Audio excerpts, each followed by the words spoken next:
How's it going, guys? Cody, guys, back again, dropping yet another video. Right, guys, earlier you saw me do a vlog about phones being introduced in cells for prisoners up and down the prison estate. Now, the reason that I've done that is I've spoken to a producer today and a very good journalist who covers the north of England.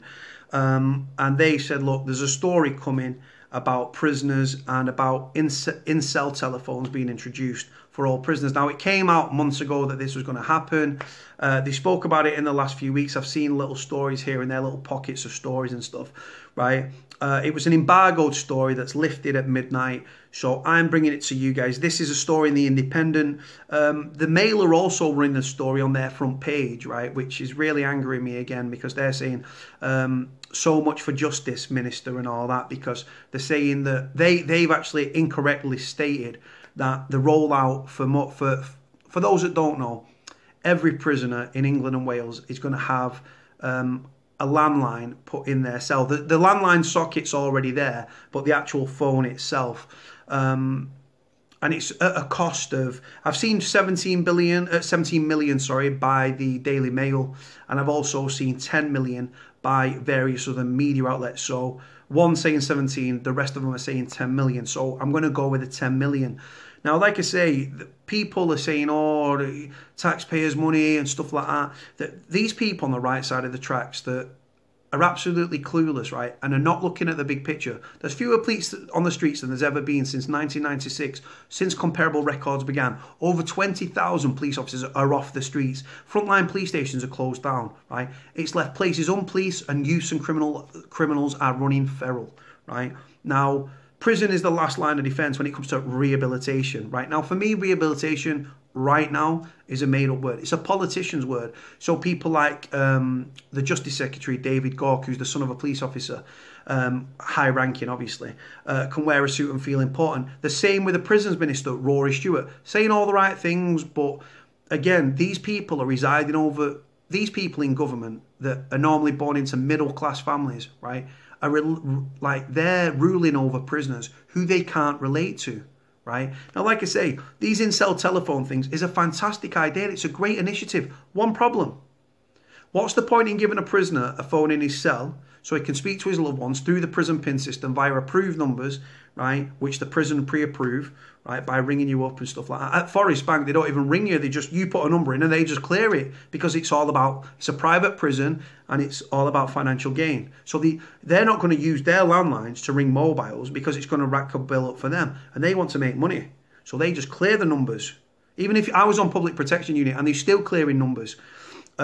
Strange ways they'd actually ring your loved one. Have you got a loved one in this prison? Yes. Are you okay with them to ring it? Yes.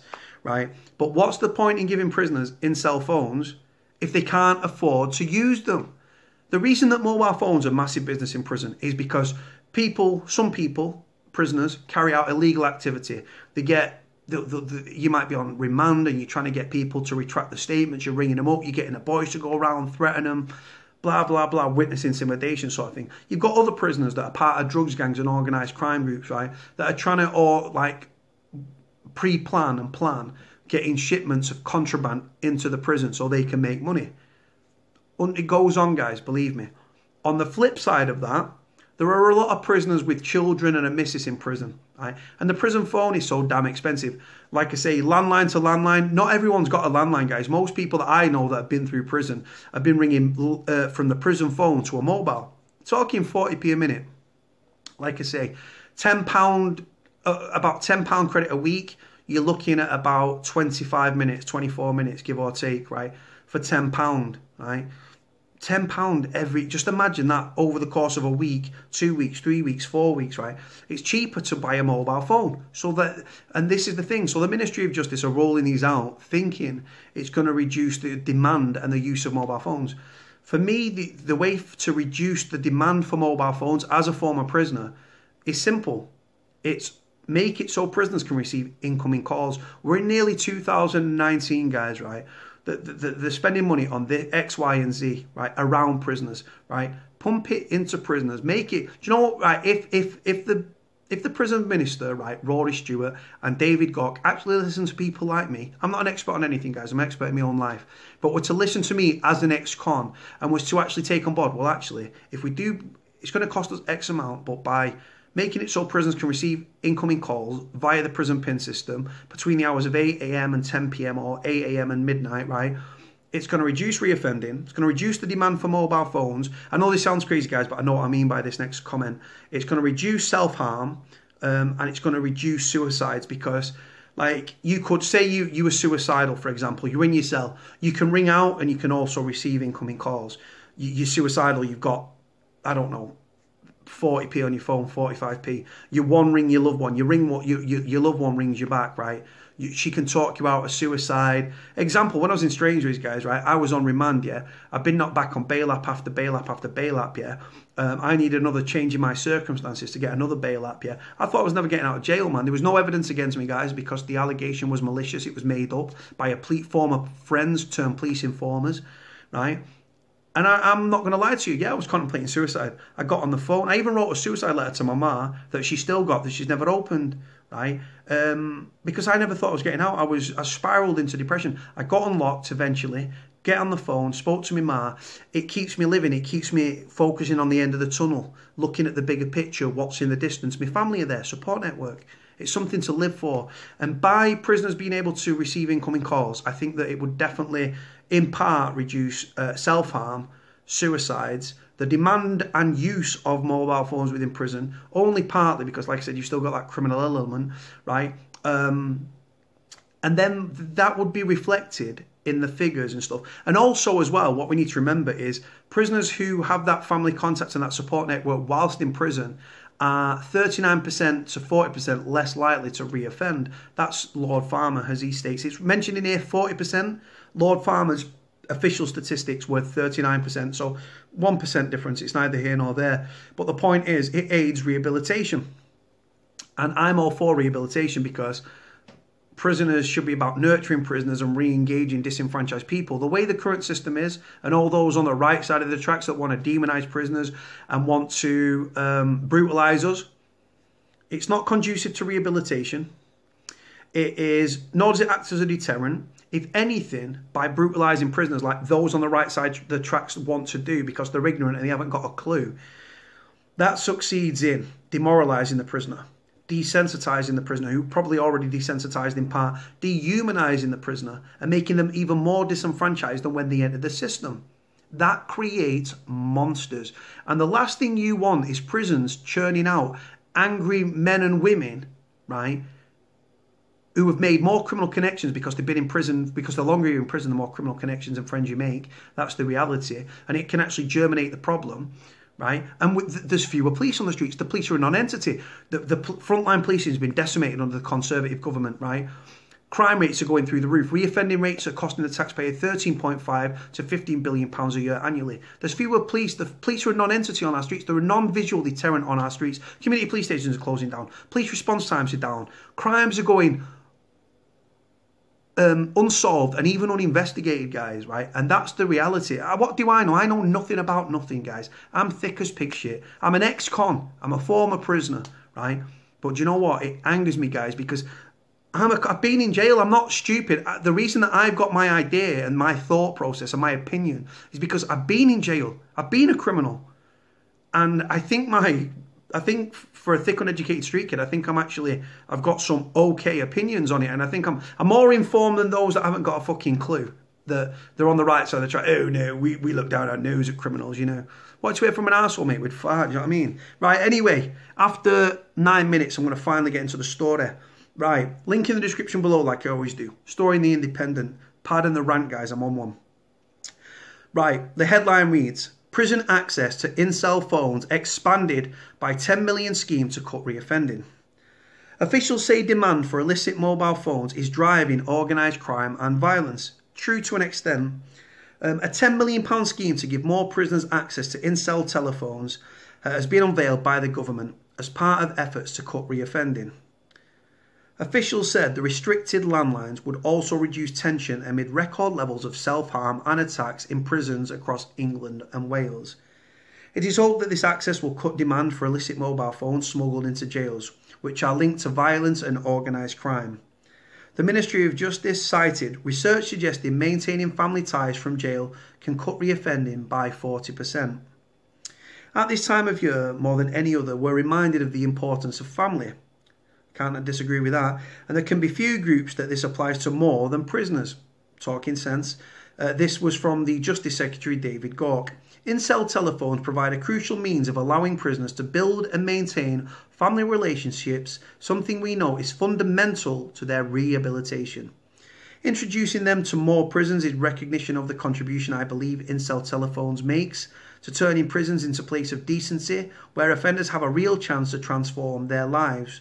The MOJ said reoffending costs society £15 billion every year, and the queuing for the communal phones was causing tensions on the inside. All calls on in-cell phones are recorded and can be made to a small number of pre-approved numbers, while access can be removed if misused. In-cell phones are currently installed in 20 prisons in England and Wales to allow inmates to make private calls at times that suit their loved ones, rather than according to a pre-arranged schedule. The MOJ said they can be used to access support services such as the Samaritans and Mind, risking their risk of self-harm. The latest rollout has been funded by the additional $30 million allocated to prisons in the last budget and will allow up to 50 prisons to have the phones by March 2020. A review published last year by Lord Farmer called Family Relationships the Golden Thread to reduce reoffending in a fractured probation system. Relationships are fundamentally important if people are to change, he concluded. Peter Dawson, director of the Prison Reform Trust, said, the funding was very welcome news for inmates' families. Access to legitimate in-cell phones can reduce tension and self-harm, he added. It also undermines the market for illicit and illegal mobile phones in prison and all the violence associated with it. This is a big step in the right direction. We look forward to the rest of the prison estate following suit. Figures released in October show that self-harm and violent attacks in prisons have reached a record level, with incidents soaring by 20% in a year. Incidents of self-harm in jails in England and Wales increased to 49,565 in the year to June 2018, with the number of individuals up by 10%. Despite a reduction in the overall prison population, there was an assault on either prison officers or staff every 20 minutes on average, and suicides increased by 12% from 78 to 87. At the time, Mr. Gauke said he was absolutely determined to bring down the unacceptable levels of violence in our prisons. Now, like I say, guys, it has been rolled out in certain prisons, apparently 20 prisons. I was aware of prisons like Altcourse in Fazakerley, I believe they had them. I think that's G4S in it. And Berwyn, I know they've got them in there. I know they was in certain prisons and stuff, but by rolling it out, guys, right, a lot of people are up in arms about this. A lot of clueless people, guys, right, that are taxpayers, right, think that this is a waste of money. It's not. Trust me, it's not. But again, it's a nice initiative, but it's not practical. And the reason, like I say, it's not practical is because the prison phone is so expensive. I've just done a story, guys, there on the last vlog that I did about prisoners being exploited by external companies whilst in prison, getting paid £15 a week, £18 a week, £20 a week, £25 a week, up to £28 a week, right? Obviously, you might get £28 a week, and you may be, depending on what your IEP status is, right, convicted at Forest Bank, yeah? Basics like £4, entry level is like £10, standard was £15.50, and convicted was £25.50, right? Enhanced pretty much means you've been good for 3 months, you've not had any adjudications, or you've not pissed positive on a drug test, things like that. And then you become enhanced, right, which is a behavioural scheme. It just means you can spend more money. That money then goes to the prison because you're buying prison items, you're buying phone credit, you're buying toiletries, stationery, goes in the prison's pocket. They obviously bulk buy, and the more you buy, the cheaper it is, so they're making profit. They're getting fat and rich off prisoners. The phone's been like rolled out. Like I said, it's a step in the right direction, 1,000,000%. But again, not every prisoner has a loved one that's sending them £50 a week in or £30 a week in, right? Money is tight for everyone. Look at the time of year, guys. Families are skint now. There's families that use the credit card and put Christmas on the credit cards and presents and stuff like that. They can't afford. Not every prisoner, a lot of prisoners are not from rich families. They're from working class, backgrounds, from intercity estates, right? Money is tight for everybody. And the financial burden of supporting a loved one whilst in prison is through the roof. Going on visits, right? Not everyone's in a prison where they live. Some people travel the length and breadth of the country. Some people travel from Liverpool to Berwyn in Wrexham. Some people travel from Manchester to London. Some people travel from London to Newcastle to like Franklin Prison and stuff like that. Prisoners' families, travel the length and breadth of the country. It's expensive. Petrol. If you get in a train and you're on an early morning visit, you're paying peak times. You're paying expensive money, man, to go and see your loved one. Then you're expected to send the money in on a postal order for credit and for toiletries or for drugs, because how many prisoners are falling into the drug habit? Not every prisoner that uses a mobile phone in prison is doing it to arrange contraband being brought in. Obviously, if contraband does get in and that does go on, then obviously it fuels the violence and the because where you've got contraband, you've got debt. Where you've got debt, you've got fear, intimidation, bullying and violence. That's just the reality. A lot of prisoners in prison, though, have mobile phones simply because just to stay in contact with their loved ones, so they can speak to the mum or the girlfriend or the son or the daughter to find out how the day's been at school. I know it sounds silly and far-fetched, but that is a reality for many, many prisoners, let me tell you. It's a great initiative, guys. It's just not practical because the prison phone is so expensive.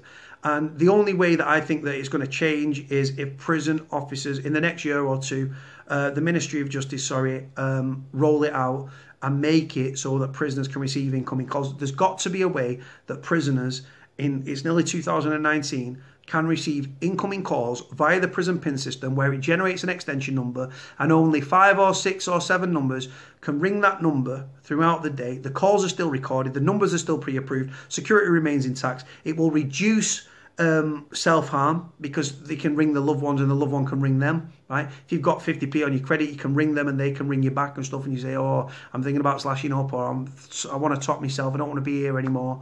They can put your head back on your shoulders, give you a focus, light at the end of the tunnel. You keep on living. Family ties whilst in prison, guys. The reality is it's the difference between life and death, and that is the reality. Now, because you're supporting your loved one and your loved one's in prison and they're still here, you might think I'm talking rubbish. You take that support, you take you and your love and support for your loved one and your family away from them, right? And you can honestly say they're not going to self-harm or contemplate or attempt or carry out a suicide. You can't say that. The love of a support network, you guys out there as the prisoners' family and the friends and stuff, you guys are saving prisoners' lives. You are reducing self-harm. You are reducing suicides. And according to Lord Farmer, you are reducing reoffending as well. You're playing your part massively. And you guys are the silent victims in a lot of this, because prisoners' families strapped into that carriage on that roller coaster, just like the prisoner, right next to the prisoner. When you're up, they're up. When they're down, you're down. Do you know what I mean? And they ride that roller coaster with you, if not more so than the prisoner. I genuinely believe that, guys. Let me know what you think, guys. Anyway, I'm going to put a link in the description below. I've waffled on. I'm extremely passionate. I'm also extremely tired. I feel like today, it's 1:30 in the morning now. I feel like today's going to be a busy day because I feel like my phone's going to ring a lot about interviews and stuff. I've already done one. I've done my vlogs, I've done my earlier vlogs and stuff. Let me know what you think about the story. Link in the description below. Comment. I want to know from you guys. Am I talking shit? Do you agree with the story? Do you not agree? Do you think it's a great idea? Do you think it's a bad idea? Do you think it's a good idea, but the prison phone is far too expensive? Let me know what you think. It's not about what I think, it's about what you think. Like, comment, subscribe. Cody out.